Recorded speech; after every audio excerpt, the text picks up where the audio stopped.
morning. Grab your coffee, kids. Settle in. Today, we are going to unpack a housing market twist that flips one of the biggest assumptions that buyers make right on its ear. Realtor.com came out with an article this week that and I don't typically let these things get to me, but they came out with an article this week, one of the major representatives for real estate agents in this market that started its speech with the $25,000 reason buyers should reconsider new construction. Most people look at new construction homes and think beautiful. Yes, expensive. Definitely. But But what if that's not actually true? This analysis from Realtor.com states that a new home can actually be cheaper to own over time than a traditional resale home. And not by a little. We're talking on the average of over $25,000 saved in a 10-year period compared with a 20-year-old house, right? And everybody knows if anybody has been a part of the show for very long, go back, listen in. Feel free to see how I take apart a CMA and where I find the most values in builder quality and homes, especially the older homes that hit 20 years in Florida, particularly where it's time for the roof to be replaced. The air conditioner has needed to be replaced by now. The big hot water heaters, your electrical needs probably to do some updating. The big 4 points certainly need some intense attention by this point. If not, just general dating. I can walk into a home and tell you the difference of if this house has existed for 20 years or more. I can immediately tell you by the build, by the style of the layout, by the colors in the house, just about how old it is and the pitch of the roof inside, the pitch of the ceiling even will tell me who the builder was in this area. But that's the headline. $25,000 reason buyers should reconsider new construction. Underneath is what I find the most interesting, the most important, especially in a market like this where affordability is stretched in every single direction. So today, we're going to break this down in a way that makes sense. Whether you're a first time home buyer, a move up buyer, an investor, or just someone that loves understanding real estate landscape, happy to be here with you. Welcome to the show. This is all about real estate. The big myth about new houses. Let's start with the myth. New construction is too expensive. The conversation points out that there's an assumption that's widespread that shapes buyer behavior before they even start house shopping. The data, however, shows something very different. Nationally, new homes cost more upfront. That part is absolutely true. But when you factor in utilities, maintenance, major system replacements, total cost of ownership, this flips the script. The report's economist, Joe Berner, puts it in big quotes for us. Choosing new construction expands a buyer's budget. Why? Because what buyers think they can afford in an older home shrinks once you start accounting for the hidden cost of owner operation of a house. So what are these hidden costs? What actually makes that older home expensive? This is where that article really gets into kind of the meat of the issue. Older homes come with aging HVAC air conditioner systems that don't know the terminology, poor insulation, outdated windows, older roofs, inefficient appliances. All of these things drive up monthly carrying costs and future capital expenditures. And again, here at Keystone, we are a property consulting firm. So we treat every single transaction, every single property that is bought or sold through Keystone as an investment. Why is it an investment? How much did it cost when you bought it? Where should you be getting rid of it, or when should you be selling it inside of the market? When is it going to save you the most amount of money or earn you the most amount of money on the turn? One of the builders that is quoted out there, Robert Barrage, says plainly, a home with an older HVAC system, poor insulation, and outdated windows might look attractive on paper, but buyers are going to underestimate how quickly those inefficiencies are going to add up. Ultimately, the technology has surpassed you.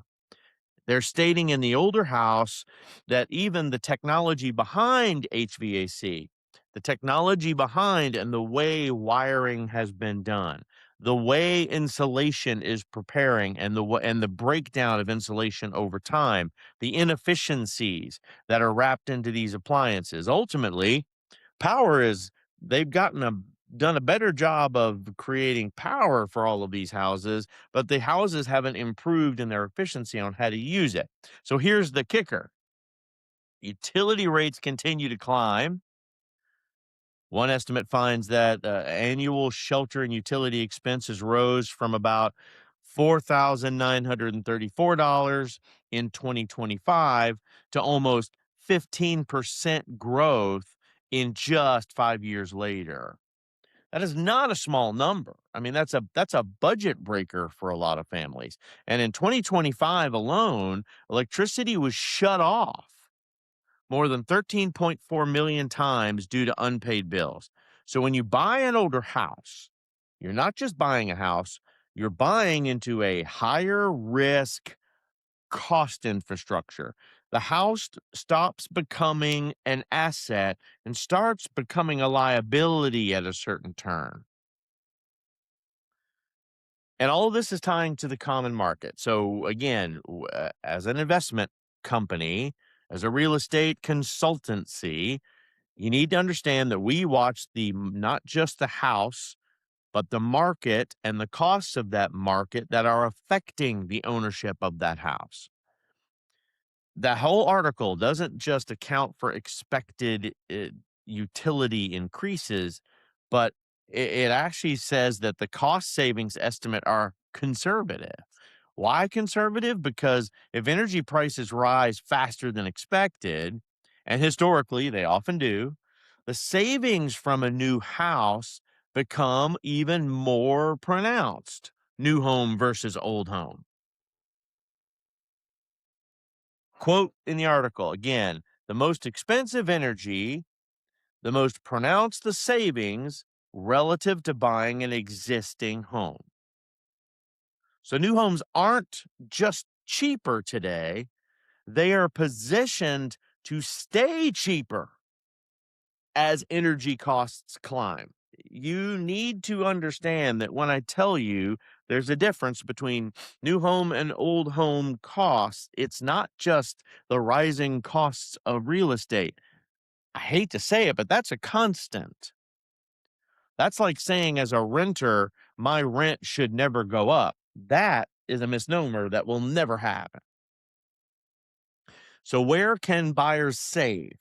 Where is it possible for them to actually do the savings? Let's talk geography for just a minute, because again, this is a national show. We are based and rooted right here in Florida. That's where 80% of our business comes from, but we do business in other states. We do a lot of referrals in other states as well, and we do business in and out of the country too. So, for the Northeast, let's talk about the US. The Northeast probably leads the nation in 10 years savings. Massachusetts, you can save upwards of $39,000 in that time period. New Hampshire, $36,000. Maine, Rhode Island, Vermont, $34,000. Why the Northeast? Two reasons. Colder climate means higher heating costs. Stricter energy minus energy building codes puts you in a position where electricity prices at around 31.4 cents a kilowatt hour can be some of the highest in the country. So when you build a new home with modern insulation and efficiency systems, the savings stack up really, really quickly. But at what point, Alex, does savings erase that price gap? There's the kicker, and this one's important in Florida. I find this part incredibly fascinating. 16 major metros, 10-year savings are so large, they completely erase the upfront price difference between a new and an existing home. Look at San Diego. And the reason I'm going to pick San Diego is because the numbers are just so obvious. New home median price, $1.226 million. Existing home median price, 1.210. That's a 16,000 price gap right there. But at a 10-year savings, new over old, of $29,243. So the new house ends up being cheaper over the 10-year period as that option. Same story in San Antonio, Texas. Price premiums are at about a $10,500 gap. Savings of $18,227 over 10 years. This is the kind of math buyers rarely do, but absolutely should. When I talk to my kids about home ownership, it's about the total cost of ownership. When I talk to corporations about enterprise level technology solutions, it's about what's your total cost of ownership. Your upfront fee is not what you need to be concentrated on. Your total cost over 3 years, 5 years, 10 years, that's what you need to consider. And I'm going to prove my point. Tech firms out there, large ERP solutions out there, you realize you've been sitting on your ERP solution for 20 years? Roll back your total cost of ownership, and I want you to be able to see in the numbers in your accounting department at what point you were gaining value from that system versus it being on life support because the technology was so old.